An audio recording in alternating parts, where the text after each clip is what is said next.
আমরা দেখব জ্যামিতিক পদ্ধতিতে ভেক্টর রাশির যোগের সূত্র। তো 4 ধরনের সূত্র আছে আমাদের: সাধারণ সূত্র, ত্রিভুজ সূত্র, বহুভুজ সূত্র এবং সামান্তরিক সূত্র। তো আসো একে একে শুরু করা যাক। আচ্ছা, সাধারণ সূত্র। তো সাধারণ সূত্রে বলছে ধরো দুইটা ভেক্টরের যোগফল নির্ণয় করব, তাই কি না? আচ্ছা, এখন ভেক্টরের যোগ তো সাধারণ নিয়মে হয় না, জ্যামিতিক নিয়মে হয়। ধরো তুমি স্বাভাবিক অবস্থায় বলতে পারো কত 2 আর 2 4, কিন্তু যদি বলা হয় দুইটা ভেক্টর আছে, একটা 2 একটা আরেকটা 2, দুইটা ভেক্টরের যোগফল কত 4, তখন তুমি 4 কিন্তু বলতে পারবে না। 4 হতে পারে, অন্য কিছু হতে পারে। হ্যাঁ, আচ্ছা, তাহলে এখন দেখা যাক, ধরো আমাদের দুইটা ভেক্টর, হ্যাঁ দুইটা ভেক্টর এ আর বি ধরলাম, ওই দুইটা ভেক্টরের হচ্ছে যোগফল নির্ণয় করতে হবে। তাহলে আমরা ভেক্টর গুলো কিভাবে স্থাপন করব? ধরো একটা ভেক্টরের শীর্ষবিন্দুতে, তাহলে বলো তো এই ভেক্টরের শীর্ষবিন্দু কোনটা? এই বিন্দুটা।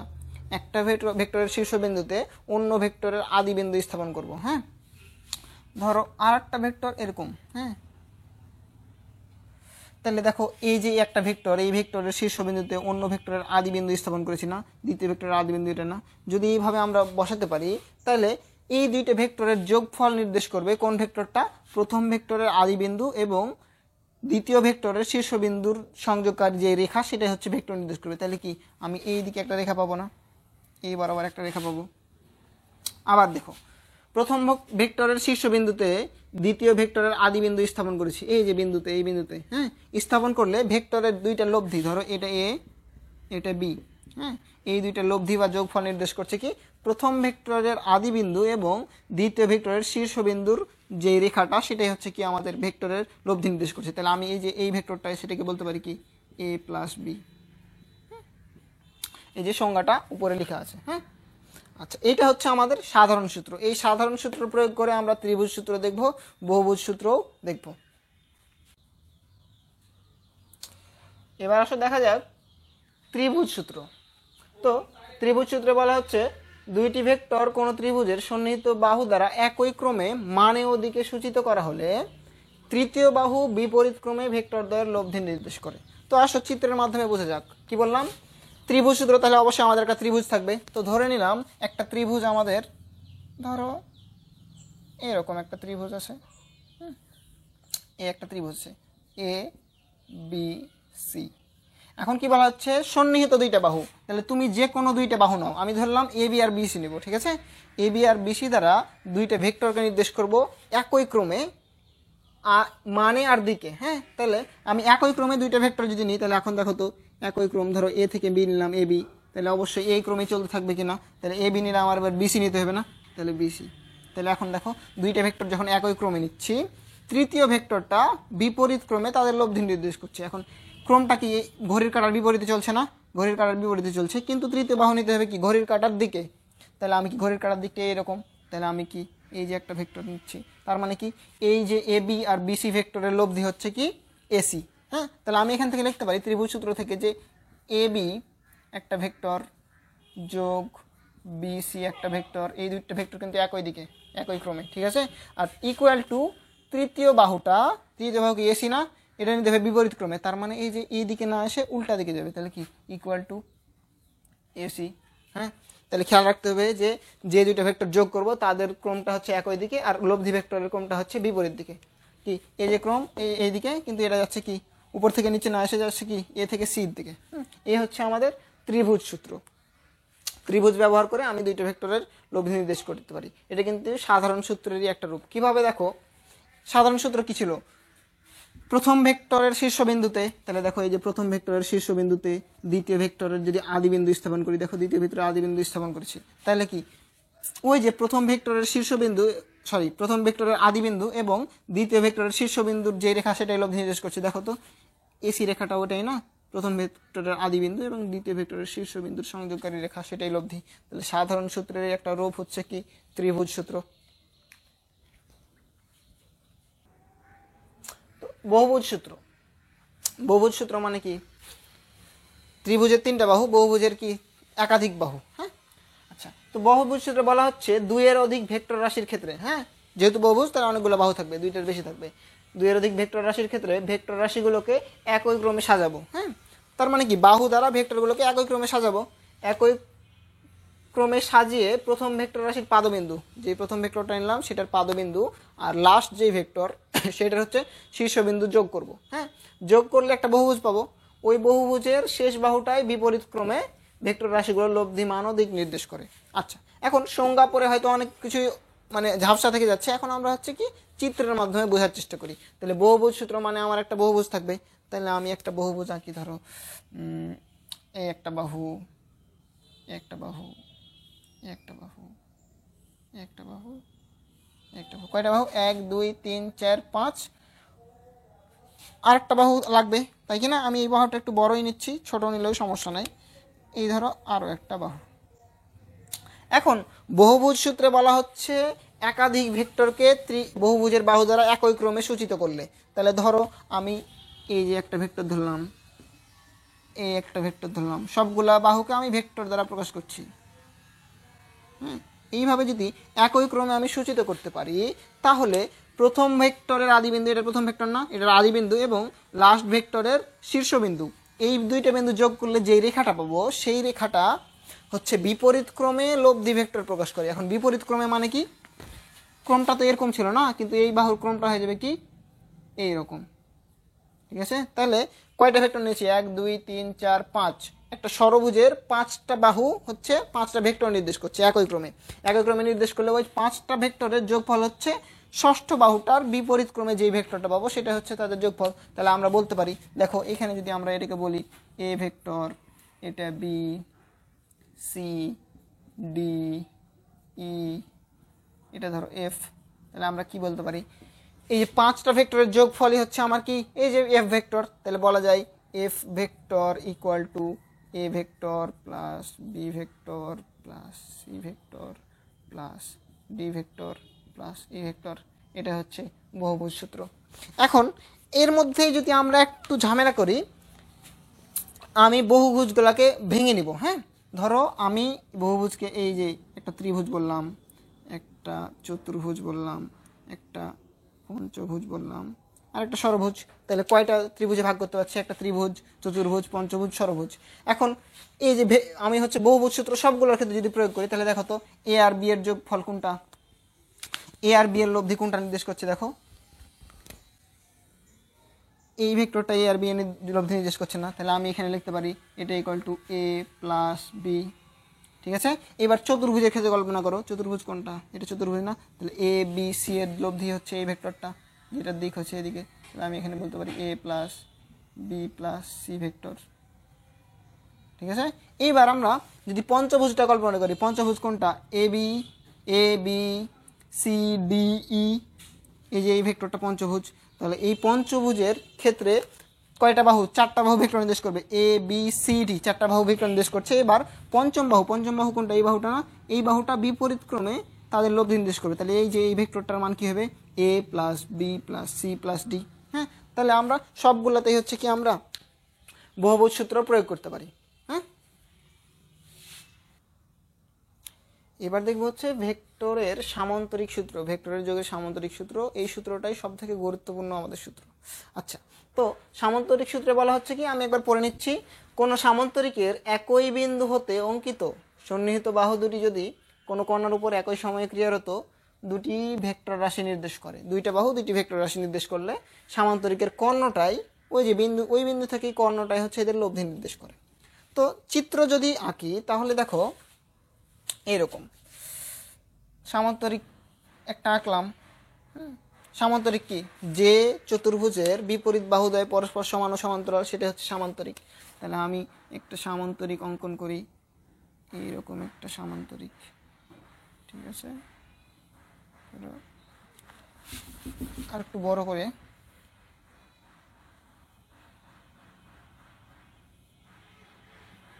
এই আমরা একটা সামান্তরিক অঙ্কন করলাম।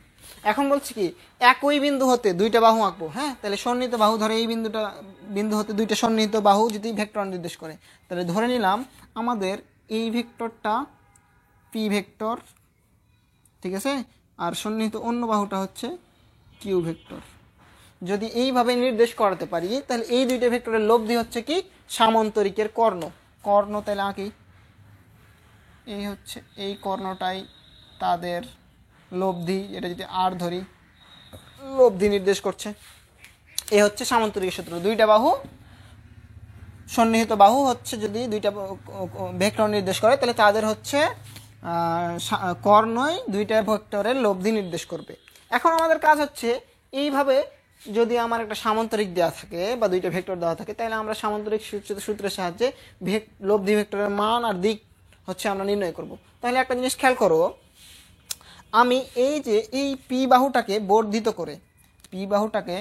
বর্ধিত করে আচ্ছা এটা আমি দিলাম এ বি, হ্যাঁ, সি ডি, হ্যাঁ, এ বি সি ডি একটা সামান্তরিক।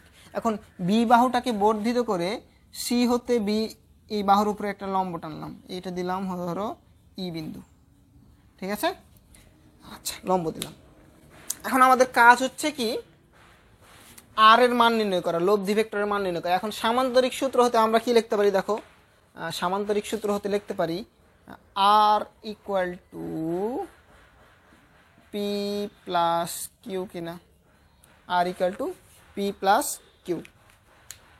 আচ্ছা, তাহলে এখন পি মানে এ বি ভেক্টর বলতে পারি, আবার কিউ মানে বলতে পারি কি এডি ভেক্টর। তাহলে আগে আচ্ছা আমরা কাজ করি। তো প্রথমেই আমরা দেখব এ সি ই ত্রিভুজে, হ্যাঁ, এ সি ই ত্রিভুজ মানে কোনটা, এ সি ই ত্রিভুজ, হ্যাঁ। তো ত্রিভুজ এ সি ই হতে পাই, এই ত্রিভুজটা কি বলতো, সমকোণী ত্রিভুজ না? সমকোণ কোনটা, এই যে এটা সমকোণ, এ ই সি কোনটা সমকোণ। তাহলে এই ত্রিভুজে আমরা হচ্ছে পিথাগোরাসের উপপাদ্য যদি প্রয়োগ করি তাহলে কি আসবে, অতিভুজ স্কোয়ার ইকুয়াল টু ভূমি স্কোয়ার প্লাস লম্ব স্কোয়ার। আচ্ছা, আরও একটা কথা বলে নেই, এই যে দুই পি আর কিউ ভেক্টর এর মধ্যবর্তী কোণ ধরে নিলাম আলফা, মধ্যবর্তী কোণ যদি ধরে নিই আমাদের আলফা, তাহলে এখন কি বলতো, এ সি ত্রিভুজে পিথাগোরাসের উপপাদ্য প্রয়োগ করলে কি আসবে, A C square equal to A E square plus C E square, কিনা লেখা যায়। এইবার কি করব, এ ই মানে এ বি প্লাস বি লেখা যায় না? তাহলে এই এর জায়গায় লিখে দিচ্ছি এ বি প্লাস বিই। এই যে এ ই পুরা দৈর্ঘ্যটা equal to A B plus এই দৈর্ঘ্যটুকু বি হোল স্কোয়ার প্লাস সিই হোল স্কোয়ার। তাহলে এ প্লাস বি হোল স্কোয়ারের সূত্র ফেলা যায়। সেই সূত্রটা কি, A B whole square plus 2ab into BE plus বিই হোল স্কোয়ার প্লাস সিই হোল স্কোয়ার। এই হচ্ছে আমার 1 নম্বর সমীকরণ। এখন খেয়াল করো, আমাদের কিন্তু জানা আছে শুধুমাত্র এবি বাহুর দৈর্ঘ্য আর এডি বাহুর দৈর্ঘ্য, হ্যাঁ। আমাদের এই যে বিই সিই এগুলা কিন্তু জানা নাই। তাহলে আমাদের কাজ হচ্ছে কি, বিই সিই এগুলাকে হচ্ছে রিমুভ করা। তো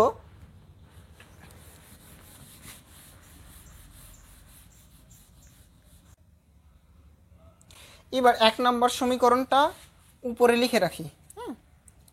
এ C square equal to A B square plus 2ab into BE plus B E square plus C E square.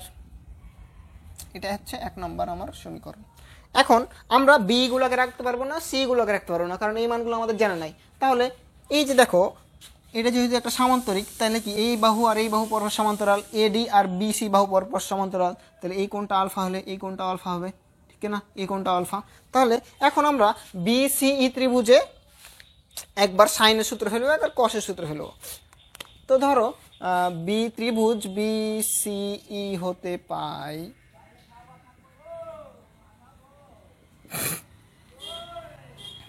Sign alpha, না? সাইন মানে কি, লম্ব বাই অতিভুজ। তাহলে আলফা যদি এটা হয় তাহলে এটা কি ভূমি, উপরেরটা কি লম্ব। তাহলে লম্ব, এটা লম্ব হচ্ছে সিই, অতিভুজ হচ্ছে কি বি, তাহলে লম্ব কি সিই, অতিভুজ বিই। এখন আমার একটা কথা বলো, যেটাই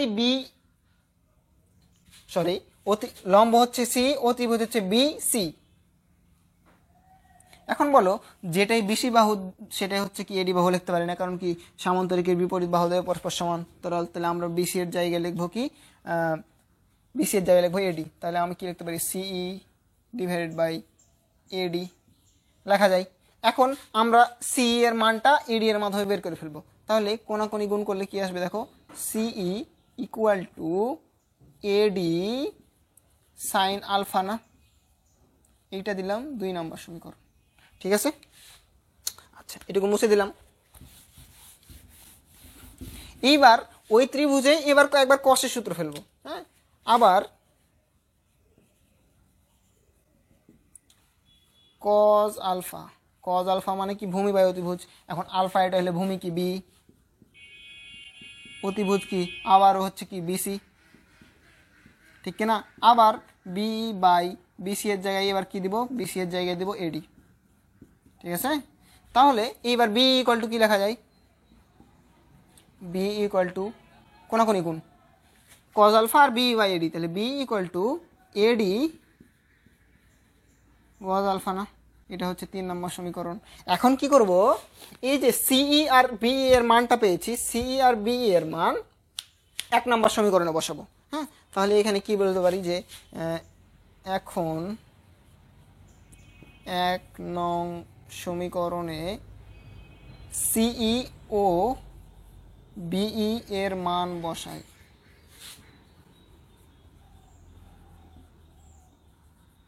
তাহলে যদি বসাই তাহলে কি আমরা A C square equal to A B square থেকে যাবে প্লাস 2 এ বি। এখন বলো তো বি এর জায়গায় কি বি রাখতে পারবো না, এখানে এডি কজ আলফা বসাই দিব।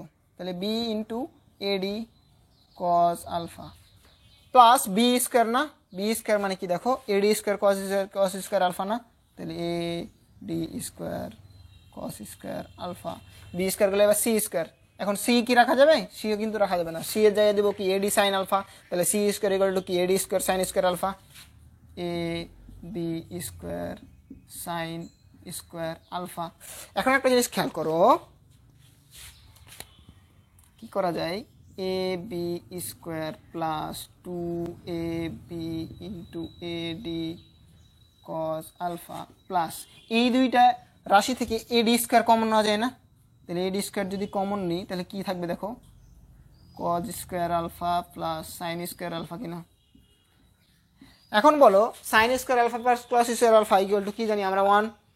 হ্যাঁ, sine square alpha plus cos square alpha equal to 1।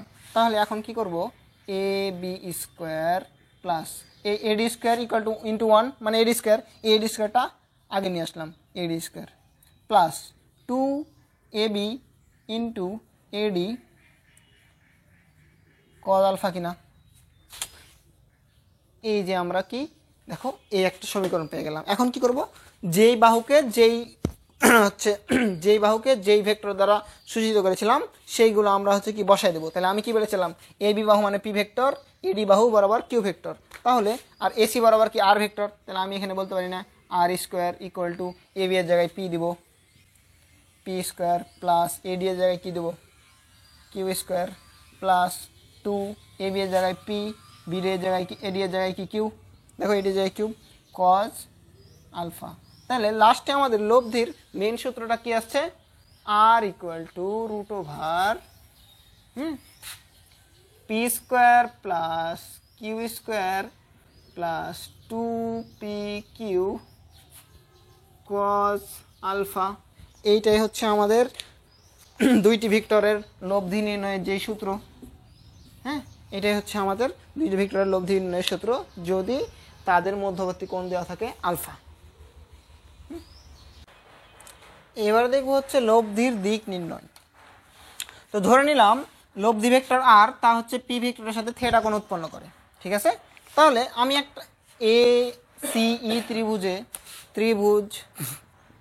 এ সিই হতে কি লিখতে পারি, ট্যান থিটার সূত্র যদি প্রয়োগ করি, ট্যান এই যে কোণটা থেটা, তাহলে কি বলতো লম্ব বাই ভূমি না, তাহলে থেটা যদি এই কোণটা হয়, লম্ব কি সি, ভূমি কি দেখো এই না, এ ই, ঠিক আছে। এখন সিই মানে কিন্তু একটা সম্পর্ক বের করেছিলাম না এডি এর সাথে বা বিসি এর সাথে। সি ইকুয়াল টু কি লেখা যায়, এডি এডি সাইন আলফা, ঠিক আছে, আমরা আগে দেখে এসেছি। এইবার এই মানে কি বলতো, এই মানে A B plus, sorry, A B plus B কিনা, ঠিক আছে। তাহলে আমরা হচ্ছে A D sine alpha A B plus, এইবার বি ইকুয়াল টু কী ছিল, বি ইকুয়াল টু ছিল এডি কজ আলফা না, তাহলে এডি কজ আলফা। আচ্ছা, এখন যদি আমরা বাহুগুলাকে ভেক্টর দ্বারা সূচিত করে ফেলি, এডি মানে কি কিউ না, তাহলে Q sine alpha divided by A B মানে পি না, P plus Q cos alpha. এটাই হচ্ছে আমার কি, দুইটি ভেক্টরের লব্ধির দিক নির্ণয়। এই হচ্ছে লব্ধির দিক নির্ণয় সূত্র। কিন্তু খেয়াল রাখতে হবে এই থেটা কোনটা কার সাথে, পি এর সাথে, তাহলে থেটা পি এর সাথে। কারণ একটা জিনিস লক্ষ্য করো, এই সূত্রে এই যে বাম কর্নারে, হরে বাম কর্নারে যে থাকবে তার সাথে হচ্ছে কি উৎপন্ন কোণটাই হবে থেটা। তাহলে আমি যদি এই সূত্রটাকে চেঞ্জ করে ফেলি, চেঞ্জ করে এরকম বলি তোমাকে যে tan theta equal to P sine alpha Q plus P cos alpha. তাহলে বলো তো এই ক্ষেত্রে যে থেটা পাবো সেটা হচ্ছে কার সাথে উৎপন্ন কোণ, দেখো বাম কর্নারে লবে হরে বাম কর্নারে কিউ আছে না, তাহলে আমি বলতে পারি যে থেটা থেটা হচ্ছে কার সাথে, কিউ এর সাথে। হ্যাঁ, ঠিক আছে। তাহলে আমাদের সবসময় খেয়াল রাখতে হবে বাম কর্নারে যেটা নিচ্ছি হরে সেটার সাথে উৎপন্ন কোণ। আমরা এই সূত্রটা মনে রাখবো না, সূত্র মনে রাখবো এইটা, ঠিক আছে। আচ্ছা, এবার একটা অঙ্ক দেখা যাক। অঙ্কে বলা হচ্ছে কি 100 নিউটন, সরি 100 নিউটন ও 300 নিউটন মানের দুইটি বলের মধ্যবর্তী কোণ হচ্ছে 60 ডিগ্রি। হ্যাঁ, বলদের লব্ধি মান ও দিক নির্ণয় করো। তাহলে চিত্র এঁকে ফেলি। একটা বল হচ্ছে কত, 100 নিউটন, ঠিক আছে না, এটা যদি পি বলি 100 নিউটন। আরেকটা বল হচ্ছে কত, কিউ, 300 নিউটন না, 300 নিউটন। এদের মধ্যবর্তী কোণ হচ্ছে 60 ডিগ্রি। এখন বলছে এদের লব্ধি মান ও দিক নির্ণয় করো। তাহলে লব্ধিটা কি বরাবর বলো তো, সামান্তরিকের কর্ণ বরাবর না, তাহলে এটাই হচ্ছে আমাদের কি লব্ধি বল। এখন লব্ধি বলের মান যদি নির্দেশ করতে হয় তাহলে আমরা ওই যে সূত্রে চলে যাব যে R equal to root over P square plus Q square plus 2p Q cos alpha. তাহলে আমরা ধরে নিয়েছি পি ইকুয়াল টু কত, 100 স্কোয়ার প্লাস 300 স্কোয়ার প্লাস 2 গুণিত 100 গুণিত 300, নিচে চলে আসলো লেখাটা কজ 60 ডিগ্রি, তাই কি না।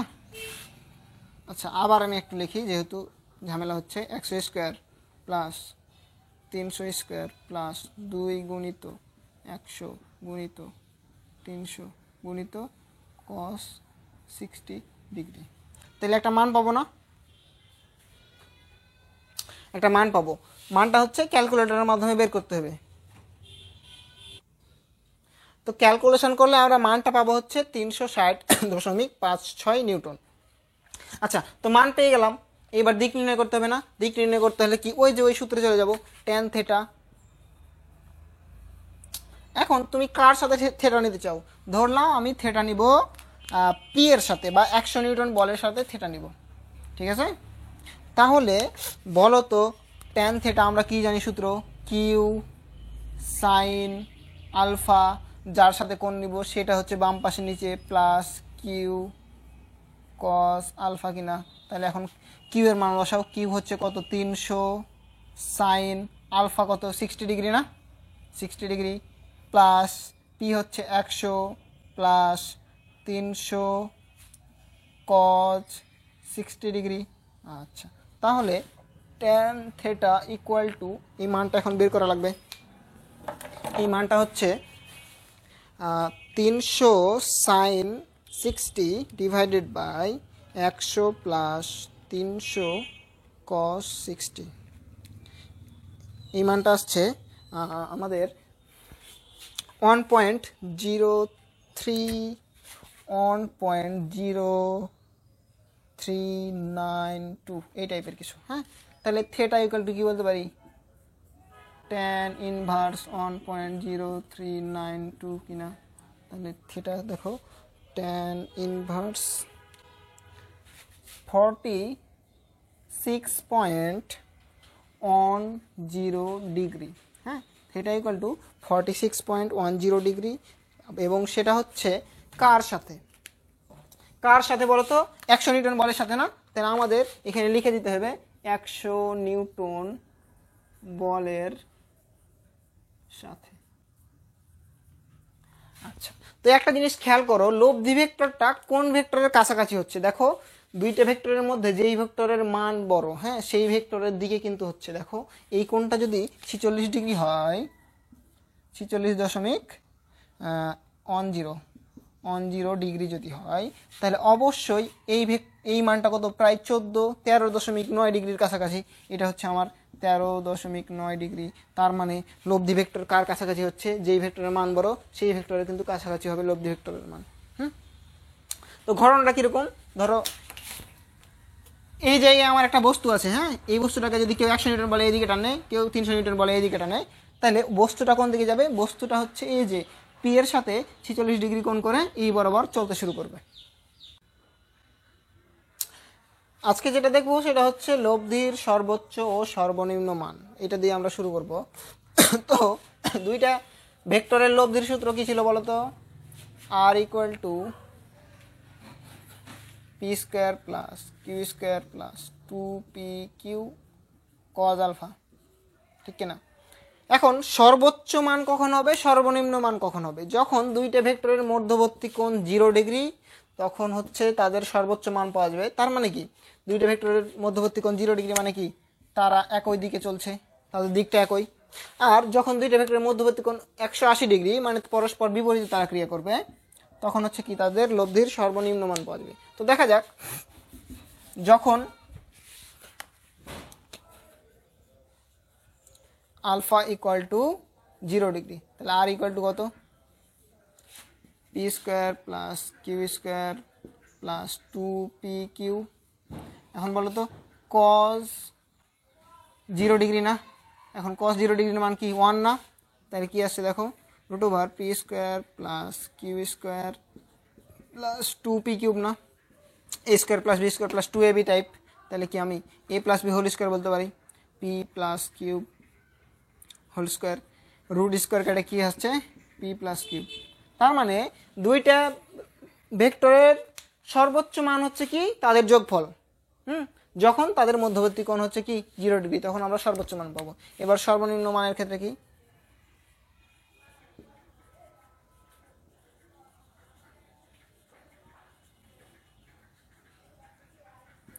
সর্বনিম্ন মানের ক্ষেত্রে আলফা ইকুয়াল টু 180 ডিগ্রি, তাহলে আর ইকুয়াল টু কি বলতো, P square plus Q square plus 2pq cos 180 degree না। আচ্ছা, এখন cos 180 ডিগ্রির মান হচ্ছে -1, তাহলে সূত্রটা কি আসবে, P square plus Q square, -1টা আগে নিয়ে নিলাম, মাইনাস 2p কিউব, তাই কি না। তাহলে এটা হয়ে যাচ্ছে আমাদের P minus Q whole square. হ্যাঁ, তাহলে রুট স্কোয়ার কাটা হচ্ছে কি পি মাইনাস কিউব, অথবা কিউ হতে পারে, এই জিনিসটাকে লেখা হয় পি ডিফারেন্স, এই যে ডিফারেন্স চিহ্ন কিউব। এখন তাহলে কি দুইটা ভেক্টর রাশি সর্বনিম্ন মান হচ্ছে যখন তাদের মধ্যবর্তী কোণ 180 ডিগ্রি, আর সর্বনিম্ন মানটা হচ্ছে কি তাদের দুইটার মানের হচ্ছে পার্থক্যটাই আমাদের সর্বনিম্ন মান। তাহলে সর্বোচ্চ মান যোগফল, সর্বনিম্ন মান তাদের পার্থক্য।